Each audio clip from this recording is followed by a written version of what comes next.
Sesuatu hal yang memang tidak bisa kita takaburkan itu hanya tiga. Gunung, laut, dan hutan.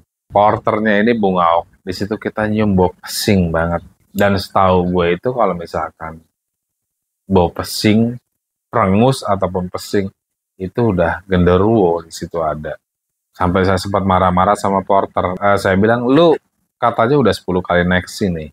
Tapi kenapa masih bisa nyasar? Oh, saya nggak tahu, Ki. Karena ini jalurnya semuanya ketutup. Jadi Gunung Salak ini banyak fenomena mistisnya.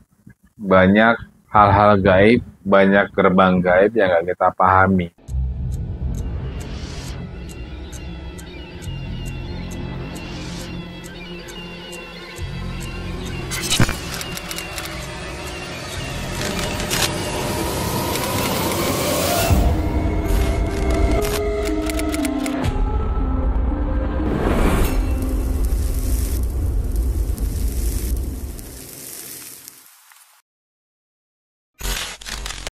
Assalamualaikum warahmatullahi wabarakatuh. Salam rahayu buat teman-teman Jejakan Kawan.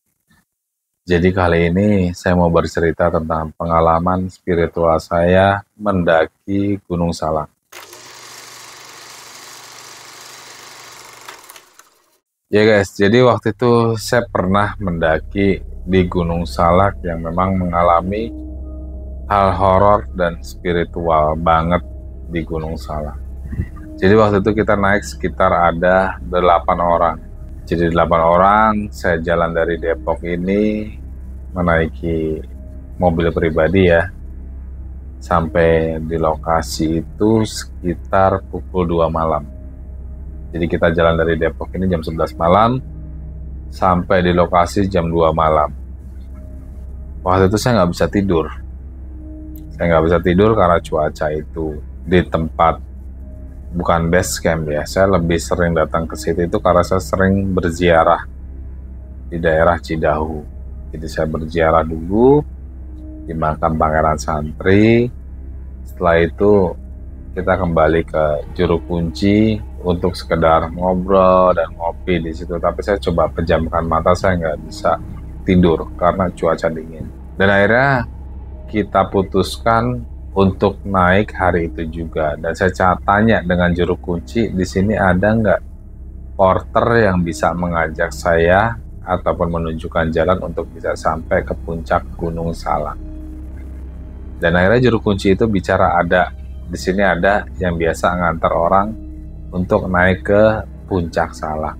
Dan itu porter itu waktu itu udah hampir 10 kali dia naik ke Gunung Salak. Jadi kita udah coba ngobrol-ngobrol dengan Juru Kunci, dia udah kasih rekomen buat yang mengantar ke atas. Akhirnya kita putuskan jam 3 malam naik ke Gunung Salak. Awalnya biasa aja kita naik ke Gunung Salak. Biasa kita mendaki melalui jalur Girijaya, terus kita jalan biasa aja sambil ngobrol. Jadi ada satu orang yang memang berbicara sama saya, "Mas, boleh nggak saya setel musik untuk mengacu adrenalin atau buat penyemangat?" Kita itu belum sampai ke shelter 1. Jadi karena kita motong, kalau misalkan jalur resminya itu kan biasanya lewat Pasir Rengit ya, ataupun lewat Cidahu. Tapi kita itu motong lewat Girijaya. Dan saya bilang nggak ada masalah, setel aja musik om, saya bilang kayak gitu. Iya mas, dia setel musik nih. Kita have fun aja jalan terus ke Gunung Salak lewat jalur Girijaya. Dan sempat karena porter kita itu udah hampir 3 bulan nggak naik, itu lalu lalang. Di lalu lalang ini udah banyak rumput-rumput yang menghalangi jalan. Akhirnya kita sempat babat alas. Di saat dia itu udah setel musik, dia jalan, kita udah jalan jam 3 malam. Setengah jam perjalanan itu udah mulai banyak interaksi gaib. Interaksi gaib itu sampai yang saya rasakan sendiri dan saya ngelihat mata kepala sendiri, itu udah ada interaksi gaib. Daun pohon itu banyak pohon di sekitarnya, tapi ada 1 dan 2 pohon sebelah kiri dan kanan itu gerak sendiri daunnya. Kalau misalkan berpikir secara logika, harusnya semua bergerak dong.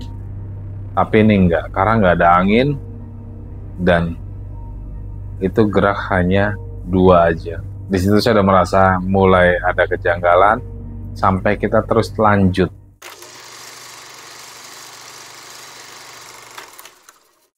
Sebenarnya kalau misalkan untuk melihat hal gaib pun, beberapa kali saya udah sering lihat kanan kiri, cuman saya nggak mau yang lain takut, jadi saya cukup diam aja. Kita jalan terus ke atas, terus jalan ke atas sampai akhirnya kita bertemu dengan jurang yang begitu tinggi banget dan kita kehilangan jejak di situ. Setelah kehilangan jejak, ada beberapa orang yang memang di situ melihat ada kelebatan putih dan suara gamelan, termasuk anak saya sendiri. Anak saya sendiri itu ngedengar ada suara gamelan. Cuman karena memang adab kita untuk naik gunung itu untuk diam, apapun yang terjadi kita harus diam. Kita nggak boleh bercerita apapun ya. Dia diam, anak saya. Kita sampai naik, udah ada banyak interaksi, ada suara, terus juga ada seperti binatang loncat. Kalau binatang loncat itu kan biasanya dia loncat terus ada pergerakan. Ini loncat langsung hilang. Dan kita itu sempat untuk sampai ke Bungaok, porternya ini Bungaok. Di situ kita nyium bau pesing banget. Dan setahu gue itu kalau misalkan bau pesing, perengus ataupun pesing itu udah genderuwo di situ ada. Cuman karena memang kita itu berjalan terus dan kita tanya semuanya, nyium gak bau pesing? Semuanya nyium. Awalnya anak saya, terus saya tanya yang lain, itu semua nyium bau pesing. Kita jalan lagi, kita nggak ambil pikir karena memang udah tersesat. Sampai ada pertigaan dan kita terus ke kiri. Saya udah bilang, kita nanti ketemu pertigaan ke kanan. Karena ada bisikan setelah kita ketemu pertigaan kita harus ke kanan, tapi kita ke kiri, terus ke kiri. Dan akhirnya kita tersasar. Sampai kurang lebih 13 jam. Seharusnya kita itu untuk mencapai Gunung Salak itu di Tugu itu hanya 3-4 jam gitu. Jadi misalkan buat teman-teman mau hiking ataupun mau mendaki Gunung Salak itu jangan gegabah, karena sesuatu hal yang memang tidak bisa kita takaburkan itu hanya 3: gunung, laut, dan hutan. Karena apa? Kita tidak tahu di sekeliling kita dan sekitar kita itu masih ada sesuatu hal yang tidak bisa kita lihat. Setelah kita sampai di Bungaok itu, kita terus naik ke atas sampai kita itu jam 8 pagi. Belum ketemu jalur nih. Sampai saya sempat marah-marah sama porter. Saya bilang, lu katanya udah 10 kali naik sini, tapi kenapa masih bisa nyasar? Oh, saya nggak tahu Ki, karena ini jalurnya semuanya ketutup. Akhirnya kita ketemu titik terang di saat kita itu udah jam 8 pagi. Di situ saya bilang nanti ke kiri, di situ ada tanda pita. Ada pita warna biru kalau nggak salah. Baru kita coba ikuti ke kiri. Tadi kita itu di saat kita naik, kita ke kiri. Padahal harusnya ke kanan. Kalau kita ke kanan udah harus sampai. Tapi kita ke kiri terus. Tapi begitu kita turun, harusnya kalau kita ke kanan kita balik ke tempat asal, tapi saya bilang coba nanti ke kiri kalau udah ketemu pertigaan. Ke kiri dan kita bertemu dengan tanda pita biru. Dan dari kita ketemu, sampailah kita ke tembusan, di situ shelter 2. Setelah di shelter 2, kita akhirnya ya kita ngopi, masak mie, segala macam, istirahat, bercanda-bercanda, ketawa-ketawa. Dan kita agak lunak di situ dan agak melebur. Kita naiklah, setelah kita ngopi, makan mie segala macem, kita lanjut dari shelter 2 ke shelter 3. Biasa aja di shelter 3, shelter 4, shelter 5, shelter 6, shelter 7. Di saat kita udah sampai di Tugu, itu interaksi ada lagi. Karena di Tugu di sini ada satu pemakaman sesepuh yang disebut Pangeran Santri bin Manguntapa. Jadi setelah di shelter 7 itu kita istirahat, kita tidur, kita mandi. Malamnya itu banyak banget interaksi. Sebelum malam pun sempat kita buka tenda ya di shelter itu, karena shelter itu kan sempit banget ya, paling bisa sekitar 8 sampai 10 orang.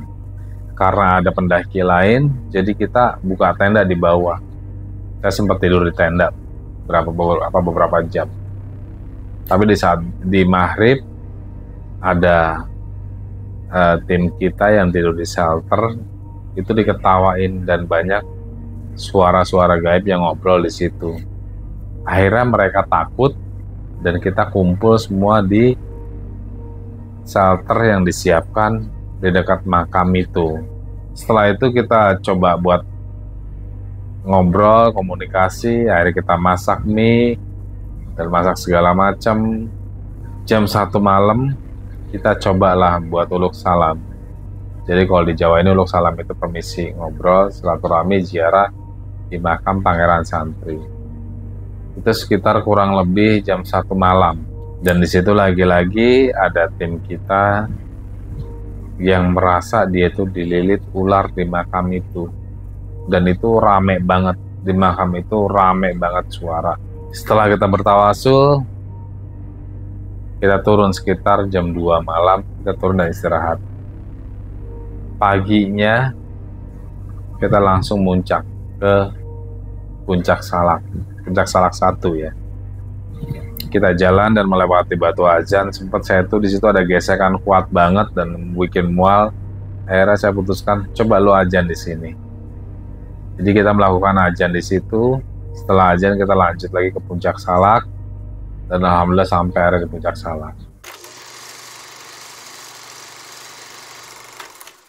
Setelah turun, yang tadinya itu tempatnya itu terang benderang, terang dan panas, karena kita itu sompral, banyak bercanda, turunnya mungkin karena melepas atau menghilangkan kepenatan ya, karena udah capek banget buat naik Gunung Salak. Dan itu terjadi lagi badai. Yang tadinya terang langsung gelap dan langsung hujan petir. Jadi misalkan buat teman-teman di Jakarta, kalau untuk naik Salak, Salak itu menurut saya dari beberapa pendakian yang paling berat dan ekstrim. Terus banyak juga interaksi makhluk astralnya itu cuma di Gunung Salak, selain Gunung Penanggungan ya. Jadi misalkan dari Gunung Salak itu sebenarnya kalau untuk teman-teman yang datang hanya untuk ziarah ataupun untuk sowan itu nggak bermasalah, karena di makam Pangeran Santri di sini banyak orang yang mendalami ilmu spiritual.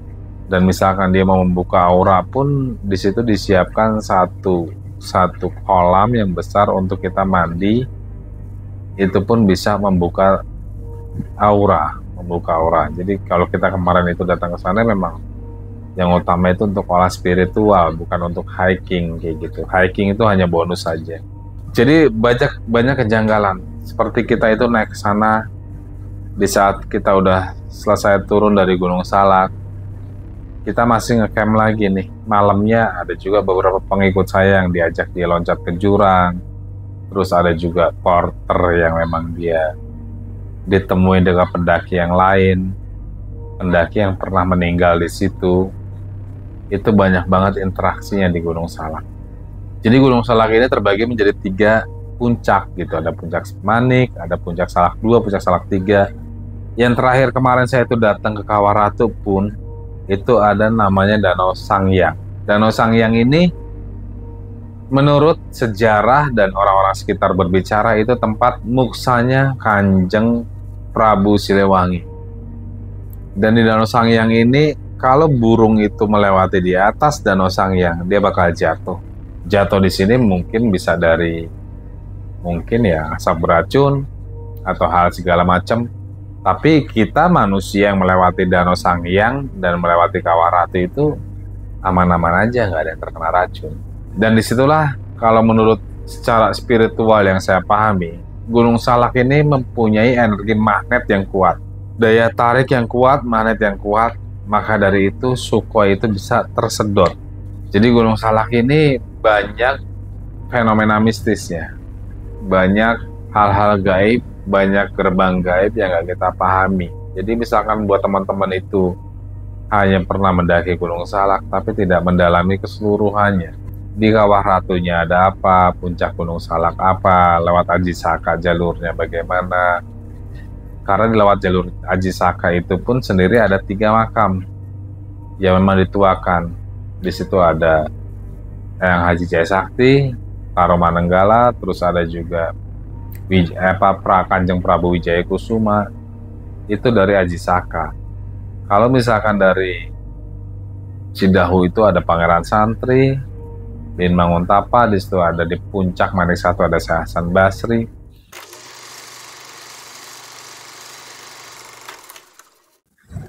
Jadi kesimpulannya, di setiap gunung itu pasti ada penguasa. Pasti ada penguasa. Dan Allah itu menciptakan selain manusia yang berwujud, pasti Allah menciptakan yang gaib. Jadi nggak jauh beda. Sebenarnya kalau kita ngelihat itu hanya hutan belantara, tapi kalau pribadi saya ngelihat di saat saya tersesat di Gunung Salak itu banyak pemukiman, banyak banget pemukiman. Dan kalau saya itu mau menilai dan mau melihat pasar yang benar-benar pasar tradisional itu, yaitu hanya ada di puncak gunung. Di Salak ada, di Gunung Lawu ada, Gunung Merapi ada, yang memang benar-benar pasar tradisional. Kalau untuk saat ini kita di zaman-zaman sekarang nggak ada, adanya mall gitu. Tapi di saat kita ke gunung kita bisa melihat semua itu. Jadi kalau misalkan saran saya buat teman-teman di Jakarta, di saat kita itu mendaki gunung, belajarlah adab, etika, sopan santun, dan tata krama. Karena di mana tempat, dia pasti ada. Kalau kita seandainya untuk naik gunung, ingin buang air kecil atau air besar, yang paling utama itu adab dulu. Permisi, sopan santun. Dan jangan membuang air kecil atau air besar itu dekat-dekat pohon-pohon yang besar. Karena di pohon besar itu mereka punya rumah. Oke, cukup sekian pembahasan kali ini. Kalau misalkan ada suatu hal boleh tulis di kolom komentar. Assalamualaikum warahmatullahi wabarakatuh. Salam rahayu.